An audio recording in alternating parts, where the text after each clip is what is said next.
इस वक्त मौजूद हैं हम जम्मू और हमारे साथ हैं prominent citizen civil society of Jammu. कल जो लेजिस्लेटिव असेंबली में यहाँ उबाल मचा था, 13 जुलाई 1931 के शहीदों को जो है वो ट्रेटर्स कहा गया है, उसी सिलसिले में हम आपसे बात करेंगे। सर जी, सबसे पहले हम जो है भारतीय जनता पार्टी के उन एमएलए की शदीद और सख्त मजम्मत करते हैं जिन्होंने 13 जुलाई 1931 के शोधा को ट्रेटर बताया, गद्दार बताया।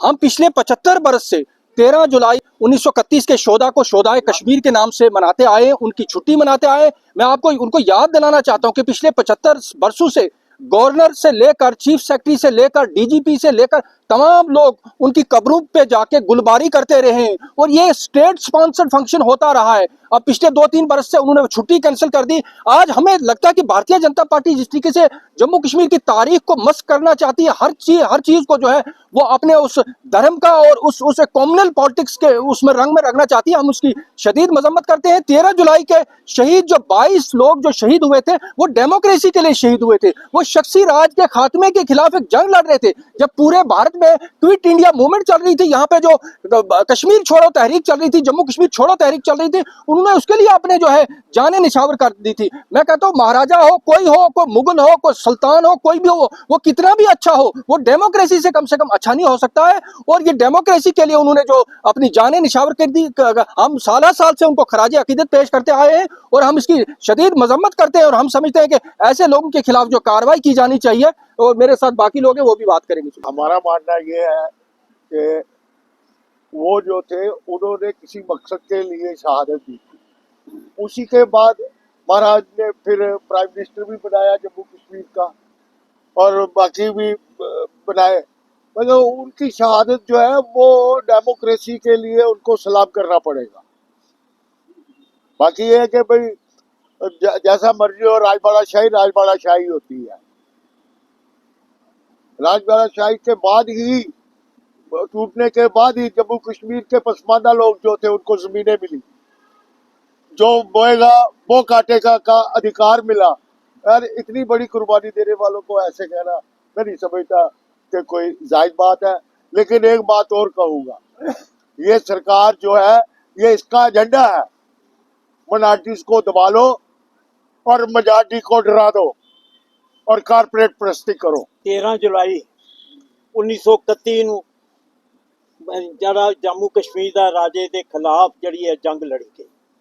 ਜਿਹੜਾ ਕਿ ਉਹ ਡਿਕਟੇਟਰ ਬਣ ਕੇ ਰਹਿ ਗਿਆ ਸੀ ਔਰ ਜ਼ੁਲਮ ਸਿਤਮ ਕਰ ਰਿਹਾ ਸੀ, ਉਹਦੇ ਖਿਲਾਫ ਡੈਮੋਕ੍ਰੇਸੀ ਬਹਾਲ ਕਰਨ ਵਾਸਤੇ ਇਹਦੇ ਵਾਸਤੇ ਲੜਾਈ ਲੜੀ ਗਈ ਔਰ ਉਹਨਾਂ 22 ਲੋਕ ਜਿਹੜੇ ਨੇ ਸ਼ਹਾਦਤ ਦਾ ਜਾਮ ਪੀ ਗਏ।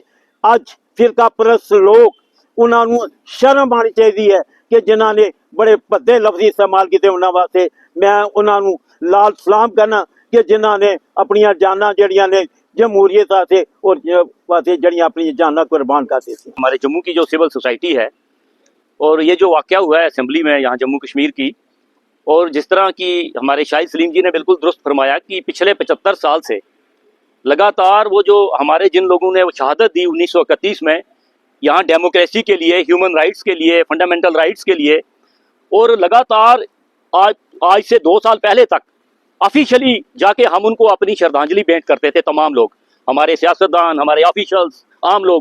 लेकिन अचानक आप देखिए कि ये जो भारतीय जनता पार्टी और आरएसएस यहाँ पे ये जो कॉम्युनल एजेंडा चला रही है, और हम समझते हैं कि जम्मू कश्मीर के अंदर ज़बरदस्ती एक डेमोग्राफिक चेंजेस ये जो कर रहे हैं, क्योंकि जम्मू कश्मीर एक मुस्लिम मेजॉरिटी स्टेट है। और आप देखिए कि यहाँ पर आज हमारी क्या हालत है। आज फंडामेंटल राइट्स, डेमोक्रेटिक राइट्स हमारे कहाँ हैं? बेशक यहाँ पे इलेक्शंस हो चुकी हैं, असेंबली बनी है, लेकिन उसके पास कोई पावर नहीं है। हम एक तो ये जो हम स्ट्रांगली कंडेम करते हैं कि ये जो बीजेपी के एमएलएज ने हमारे उन शोधा को, जो 13 जुलाई 1931 के शोधा को जिस तरह से उन्होंने उनके खिलाफ बदलफ्जी यूज की है, उसको हम स्ट्रांगली कंडेम करते हैं। और तमाम जम्मू कश्मीर की आवाम से हम ये रिक्वेस्ट करेंगे कि इनके खिलाफ आवाज उठाई जाए। ये जो कम्युनल एजेंडा है, ये जो हेट्रेड यहाँ पे पैदा किया जा रहा है, इसके खिलाफ हम आवाज उठाएं। सिविल सोसाइटी की तरफ से उस बयान के ऊपर प्रोटेस्ट किया जा रहा है जो असेंबली के अंदर कुछ लोगों ने दिया। मैं यह समझता हूँ कि 1931 में ये जो लोग शहीद हुए, इनने कुर्बानियाँ दी, उसी के बाद एक कमेटी बनी और उस कमेटी के सुझाव के बाद यहाँ इलेक्शन भी हो गए और डेमोक्रेटिक सेटअप मिला। वही असेंबली जिसके अंदर ये लोग कल शोर मचा रहे थे, ये असेंबली उन्हीं की देन है। उन लोगों की जदोजहद के बाद ही यहाँ डेमोक्रेटिक सेटअप आया, लेकिन ये सब चीज़ें भूल गए। ये सिर्फ लोगों का ध्यान भटकाने के लिए, जो असेंबली के अंदर जेन्युइन मुद्दे हैं लोगों के, जो लोगों की प्रॉब्लम है, मुश्किल हैं, उनसे ध्यान भटकाने के लिए, डिस्कशन को आगे पीछे करने के लिए तरह तरह के हथकंडे जो अपना रहे हैं, हम कंडेम्ड करते हैं। आज इस सिविल सोसाइटी के प्रोग्राम से जो ये बयान इन्होंने लिया है बड़ा कंडेम्नेबल है, और हम उनको शहीदों को हम यहाँ से लाल सलाम पेश करते हैं। कांवड़ धनवंतरी के जन्मदिन के सवाल पर हम इकट्ठे हुए हैं और जनता को चाहिए कि जिन्होंने लड़ाई लड़ी, किसानों को जमीन दी, रोजगार का अधिकार दिया, जमीन का अधिकार दिया, और उनके खिलाफ इस किस्म के लक्ष्य बोलने, ये बहुत, जितनी इनकी मरम्मत की जाए उतनी कम है। मुझे नहीं पता, डिक्टेटर का जब हम तर्जमा करते हैं तो शख्सी राजा होता है, क्या वो शख्सी राजा था या डेमोक्रेटिकली इलेक्टेड कोई प्राइम मिनिस्टर तो नहीं था, तो उसके खिलाफ आज प्रोटेस्ट, हम उसकी भी मजम्मत करते हैं। डिक्टेटर कोई भी रहा हो, डेमोक्रेसी का कम से कम बदल नहीं हो सकता। महाराजा जितने भी अच्छे हो सकते हैं, डेमोक्रेसी डेमोक्रेसी है। आज हम अगर मुगलों की तारीफ नहीं करते, अगर यहाँ पे सुल्तान जो है उस्मान अली जो है हैदराबाद के जो है निजाम, उनको हम डिक्टेटर कहते हैं, सबको डिक्टेटर कहते हैं, तो डिक्टेटर सारे डिक्टेटर हैं।